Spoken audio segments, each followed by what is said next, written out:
बिस्मिल्लाहिर्रहमानिर्रहीम अस्सलाम वालेकुम। मैं हूँ तसव्वुर शहज़ाद और आप देख रहे हैं तसव्वुर शहज़ाद ऑफिशियल।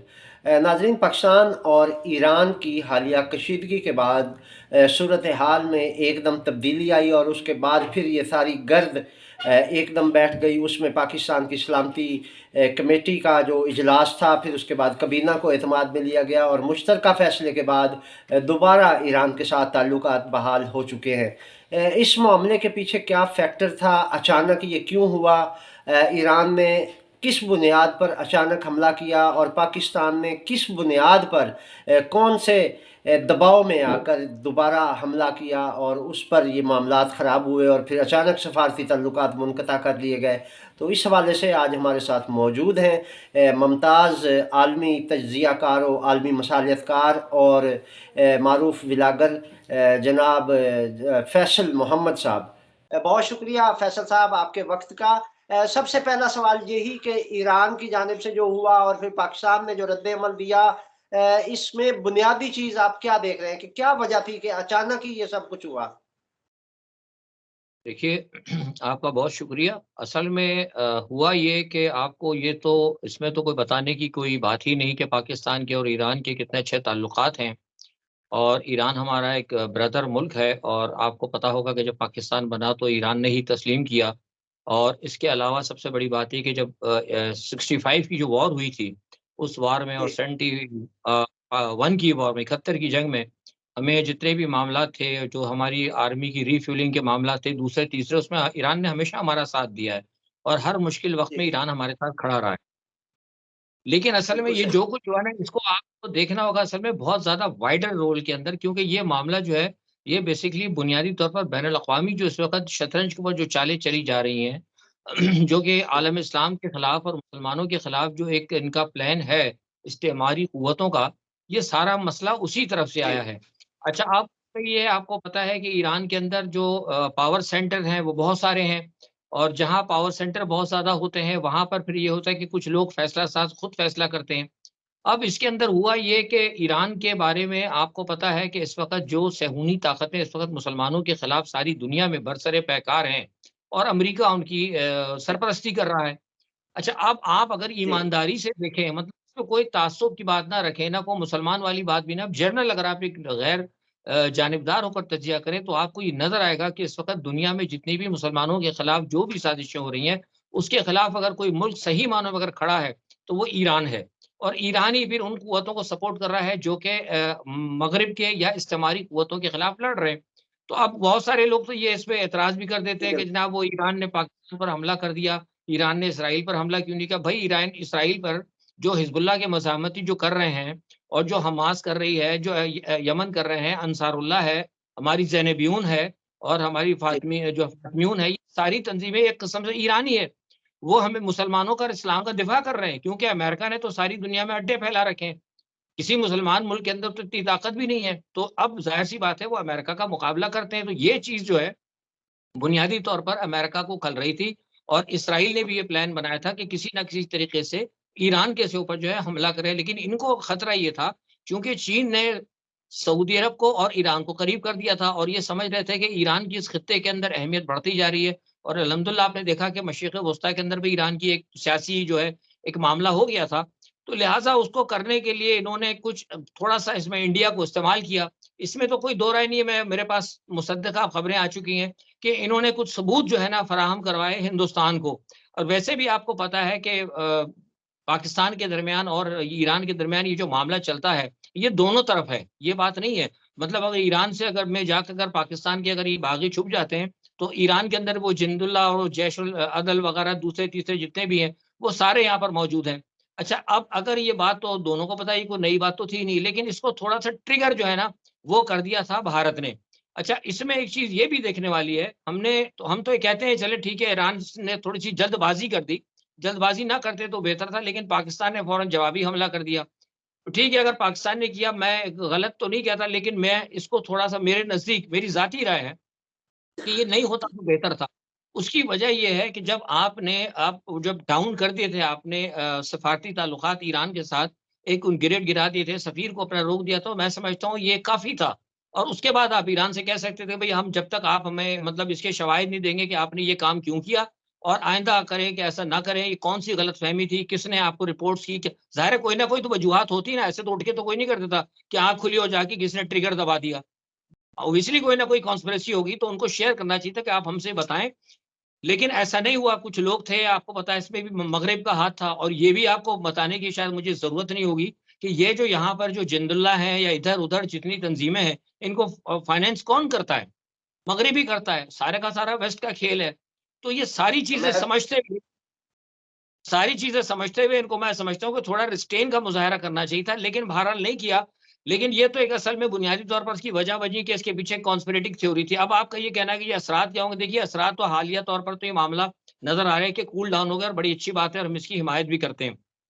बिल्कुल सही। लेकिन मुझे ये लगता है कि आइंदा आने वाले दिनों में इसके जो है ना असरात होंगे। उसकी वजह ये है कि जैसे ही ये पाकिस्तान की तरफ से रिटेलिएशन हुई और इसके अंदर तो आपको पता भी होगा, मैं बता भी देता हूँ कि वेस्ट ने बाकायदा रात को कह दिया था कि आप इनको रिटेलिएट करें, वरना अगर वेस्ट की अगर ना होती ना आशीर्वाद, तो ये पाकिस्तान शायद रिटेलिएशन भी नहीं करता, ये मैं आपको बता रहा हूँ।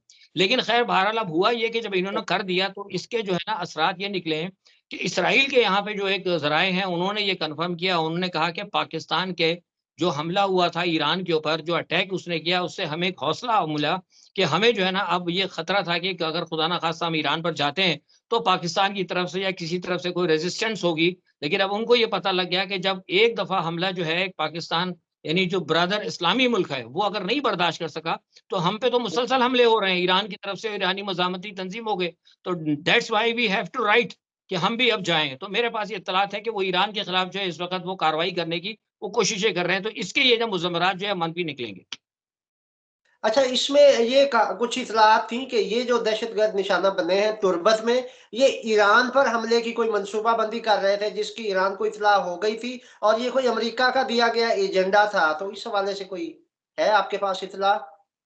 ऐसे ही है, देखिए मैं बताऊँ आपको जो किरमान का जो वाक़या हुआ था, किरमान के वाक़ये के अंदर ये मैं आपको इत्तला दे रहा हूँ, देखिए पाकिस्तान में तो असल में वैसे भी मीडिया पे पाबंदी है। एक तो पाकिस्तान में वैसे पाबंदी है, दूसरी जो सारी दुनिया का जो आलमी मीडिया है, उसमें उन तमाम खबरों पर पाबंदी है, जिसमें कहीं वेस्ट की अगर कोई कॉन्स्पिरेटिव थ्योरी अगर होती ना, तो वो तो वैसे ही नहीं आती, भूल जाओ, तसव्वुर ही नहीं है। तो काम करते भी यही हैं, ट्रिगर भी यही करते हैं, यानी जिसे कहते हैं ना कि तेल भी डालते हैं और फिर बाद में उसपे तीली भी लगाते हैं। ये सबूत जो है जो ईरान को दिए गए थे, ये भी कहीं न कहीं वेस्ट की तरफ से और भारत की तरफ से प्रोवाइड किए गए थे।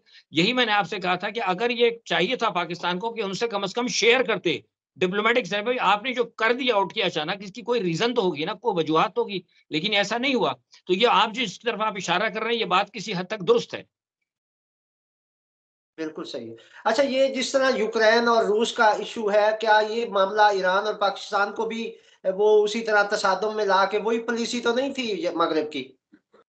पॉलिसी वही है, मैंने कहा भी था आपको आपके साथ एक मैंने आज एक जरीदा है ईरानी का एक सॉरी एक खबरसां इदारे हैं, उनसे मेरी बात भी हुई थी और मैंने उनको कहा है कि ये जो है इसीलिए मैं आपसे कहा था कि इसके दूरअस नताइज होंगे, क्योंकि जैसे कि अमेरिका ने यूक्रेन को इस्तेमाल किया और पाकिस्तान भी तो इस्तेमाल हुआ है ना। जी, बिल्कुल। अफ़गानिस्तान के खिलाफ जो है इस्तेमाल हुआ है। तो ऐसा इनकी कोशिश है कि हम पाकिस्तान को इस्तेमाल करें एक दफ़ा फिर दोबारा कोई ना कोई, इसीलिए मैं आपसे कह रहा हूँ कि असरात हो सकते हैं। नेक्स्ट टाइम कुछ भी हो सकता है, आइंदा आने वाले चंद दिन बहुत अहम हैं। हो सकता है कि ये पाकिस्तान को इस तरह दोबारा इस्तेमाल करे। उसके देखिए उसके 3 फ़ायदे हैं अमेरिका को। पहला फ़ायदा तो ये होगा कि जो ईरान का जो आबनाए हरमज़ का जो मामला वो ख़त्म हो जाएगा। ज़ाहिर है ईरान और पाकिस्तान अगर लड़ जाते हैं आपस में और जब लड़ाई जी। हो जाएगी तो ज़ाहिर-सी बात है अमेरिका ने तो कूदना ही कूदना है और इसराइल ने भी कूदना है, क्योंकि वो तो अज़ली दुश्मन है मुसलमानों के। तो नतीजा क्या होगा कि अमेरिका जो है फिर पाकिस्तान में आएगा, पाकिस्तान से हमले करेगा। जब अमेरिकन जो बूट्स ऑन ग्राउंड हो जाएँगे, तो उसके बाद क्या होगा कि फिर इधर पाकिस्तान की भी तबाही होगी, उधर ईरान की भी तबाही होगी। और जब एक दफ़ा अमेरिकन बूट्स जो है अगर ऑन ग्राउंड आ गए, तो पाकिस्तान का जो न्यूक्लियर प्रोग्राम है, वो आप समझिए तकरीबन फिर खत्म है।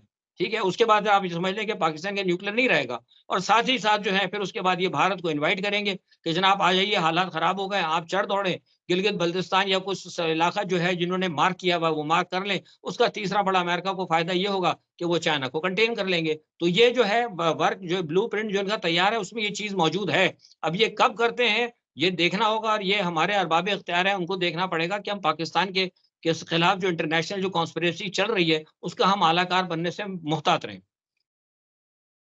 अच्छा, बाज़ हल्के ये कह रहे हैं कि जब तक पाकिस्तान के अंदर सियासी इस्तेहकाम नहीं आ सकता, तब तक पाकिस्तान जो है वो इंटरनेशनल लेवल पे अपनी कोई ठोस पॉलिसी नहीं दे सकता। तो आया अब जब इस किस्म का माहौल बन चुका है कि पाकिस्तान को एक ठोस खारजा पॉलिसी की ज़रूरत है, तो क्या अब इलेक्शन मुतवक्के हैं?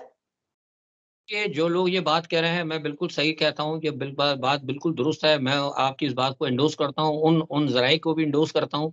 और हम ये कह रहे हैं कि दुनिया के अंदर कोई भी मुल्क उस वक़्त तक जो है सियासी या माशी तौर पर जो है अगर मुस्तहकम नहीं होता, उसकी कोई ख़ारजा पॉलिसी नहीं होती।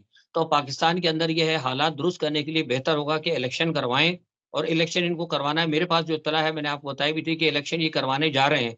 लेकिन जिस तरीके से इलेक्शन करवा रहे हैं, मतलब इमरान खान जो सबसे बड़ी पार्टी है, उसका लीडर वो जेल के अंदर है। ठीक है जनाब? और उसकी पार्टी के जनाब एक हिसार बना हुआ है, उसको तो मतलब इन्होंने पाबंदे सलासल, लीडर पाबंदे सलासल है, और पार्टी जो है वो एक हिसार के अंदर है। तो ये तो सारी दुनिया देख रही है। मतलब पहले शुरू-शुरू में तो ऐसा था कि कुछ लोग उसको एक्सेप्ट कर रहे थे, लेकिन अब मैं यूरोप में और अमेरिका में भी देख रहा हूँ कि जो नाक़िदीन हैं, वो भी इस चीज़ को तस्लीम कर रहे हैं कि यार ये पाकिस्तान के अंदर ये किस किस्म का इलेक्शन हो रहा है।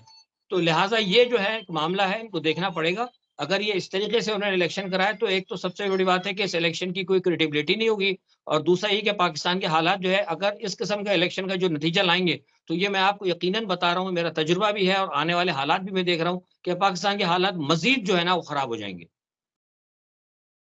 अच्छा, ये जहाँ तक लेवल प्लेइंग फील्ड की बात है, तो उसका हाल तो ये है कि आज पीटीआई का जलसा था 7 बजे, वर्चुअल जलसा, और पाकिस्तान में इंटरनेट सर्विस जो है वो इन्होंने बंद कर दी और इंतहाई स्लो इंटरनेट। तो ये क्या इस किस्म का एकदम ये कॉर्नर करना चाह रहे हो? पूरी दुनिया ये देख रही है, तो इससे क्या पैगाम जा रहा है?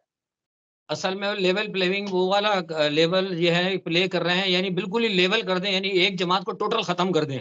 ये वो वाला लेवल प्लेइंग है। बाकी ये मैंने आपसे कहा ना कि ये गलत हो ये रहा है। ऐसा ही है। सारी दुनिया को यकीन करें, इससे बड़ा गलत मैसेज जा रहा है और पाकिस्तान की अपनी क्रेडिबिलिटी मुतासिर हो रही है। और देखिए ये अब जितना खुश हैं, ये खट करके आपने वो ईरान पे चढ़ दौड़े, मगरिब को खुश कर दिया, वो इधर से फटाफट आपने देखा कि वो मिल भी गई इनको। वो आईएमएफ की किस्त बगैर आपने बस देखा ना, आईएमएफ की जब किस्त आती थी, कितनी छान-पटक होती थी। किताबें भी देखते थे, कॉपियाँ भी देखते, अभी कुछ नहीं किया, खट करके आ गई दूसरी किस्त। तो ये इस किस्म के मामलात से, ये इस किस्म के उनको खुश करने के लिए इंतखाबात कर दें, उनको खुश करने के लिए पाकिस्तान की बड़ी पार्टी को दीवार से लगा के करेंगे, यकीन करें कि इनके जो है ना हालात आगे जाके और खराब हो जाएँगे। ये पैसा मिल जाना कोई या थोड़ी आर्ज़ी ये कुछ नहीं है। अभी आप देखें, आपको आइंदा साल, डेढ़ साल बाद आपको पता नहीं कितने ब 26 मिलियन पता नहीं कितना आपको देना है। ये आप कहाँ से देंगे? तो बिल्कुल हालात जो सही। है ना, ये अगर इन्होंने पाकिस्तान के अंदरूनी इस हालात को दुरुस्त करें, इमरान खान जो है इनके साथ बैठ के बात करें, सारी जमातों के साथ बैठ के बात करें, और जो कुछ हो गया है, जो कुछ हो गया, गलती हो गई, जो भी हुआ, उसको आप रियलाइज़ करें। क्योंकि देखिए कुछ चीज़ें होती हैं, जब आप एक मशक करते हैं, तो आपको नज़र आ जाता है कि यार ये हमारी मशक नाकाम हो गई है। अब सारी दुनिया कह रही है, मतलब इट्स नॉट मी, मतलब आपके ऊपर नहीं है, सारी दुनिया इस बात को रिकॉग्नाइज़ कर रही है कि ये जो इन्होंने रेज़ीम चेंज का जो मामला किया था, ये टोटल फ्लॉप हो गया है। तो अब आप ऐसा है कि इसको दोबारा सही कर लें, कोई बड़ी बात तो नहीं है, सारी दुनिया में होता है ऐसे। लेकिन अगर ये नहीं करेंगे, तो उसका मतलब है कि फिर आप मतलब रियासत के साथ आप सिंसियर नहीं है। अच्छा, ये जो ईरान और पाकिस्तान का इश्यू हुआ, इसमें चाइना, तुर्किया और सऊदी अरब तीनों ने ये पेशकश की कि वो सालसी के लिए तैयार हैं और मामला हल करवाते हैं। तो मुस्तकबिल में कोई ऐसी उम्मीद की जा सकती है कि ये दोबारा रिपीट नहीं होगा? देखिए, चाइना और सऊदी अरब तो वाक़ई बहुत ज़्यादा सिंसियर हैं। उसकी वजह ये है कि चीन ने तो सारी कोशिश की थी। ये जो बदकिस्मती से हमारे मुसलमानों के दरमियान जो आपको पता है शिया-सुन्नी का कार्ड इस्तेमाल करके जिस तरह इराक को इस्तेमाल किया गया, ईरान को इस्तेमाल करते हैं, कभी कुवैत को, कभी क्या, ये सारी चीज़ें आपको पता है। तो बहरहाल चाइना ने ये कोशिश की है और तुर्की भी ये कोशिश कर रहा है, और मुझे लगता है कि ये मामला जो है कहीं न कहीं बेहतर होगा। लेकिन मुझे खतरा जो है ना, मसला ये है असल में, देखिए कि मुझे अफ़सोस से कहना पड़ता है कि ईरान के अलावा, मतलब वो कोई मुझ पे फ़तवा ना लगाए, ईरान के अलावा इस वक़्त पाक मुसलमानों का कोई भी मुल्क जो है ना, मुझे अ, मतलब सिंसियर नज़र नहीं आता दीन इस्लाम के साथ, यानी सारे के सारे जितने भी वो सब मग़रिब के हाशिया बरदार हैं। अगर मैं गलत कह रहा हूँ तो मेरी तस्हीह कर दें, वरना मेरे पास तो सारे रिकॉर्ड मौजूद हैं। तो इसलिए मुझे बिल लगता है कि कोशिश तो ये कर रहे हैं, तो मुझे चीन की जो कोशिशें हैं ना, वो ज़्यादा फिर भी मुझे बेहतर नज़र आती है, क्योंकि ये हमने वैसे भी, मैं आपको बारहा कहता रहा हूँ कि मुसलमानों को जो खतरा है वो यहूद और नसारा से है। लादीन से हमें, चाइना से, रशिया से हमें कोई खतरा नहीं है। मज़हब को खतरा हमेशा मज़हब से ही है, और वैसे भी सरकारे दो आलम सल्लल्लाहु अलैहि वालैहि वसल्लम का फरमान भी है, और ये वैसे भी कहा गया कि यहूद और नसारा से आप होशियार रहें, उनकी चालों से। जब हमने तो अपना सारा बोझ ही लाके उन ऊपर डाल दिया है। अगर सालिसी भी होती है तो हम उन्हीं के पास भागते हैं, कोई मामला होता है तो हम उन्हीं के पास भागते हैं। तो चीन की जो सॉलिसी है, उस सॉलिसी के अंदर मुझे उम्मीद है कि इंशाल्लाह ये कोई बेहतर होगा। जी, बहुत शुक्रिया फैसल साहब। नाज़रीन, फैसल साहब का इस हवाले से ये तजज़िया है कि ईरान और पाकिस्तान के दरमियान ताल्लुकात की बेहतरी में चीन मौसर किरदार अदा कर सकता है और ख़ित्ते के अमन के लिए दोनों ममालिक को इस पर जो है वो तहम्मुल का मुज़ाहरा करना होगा। तसव्वुर शहज़ाद को इजाज़त दीजिए। अल्लाह निगहबान।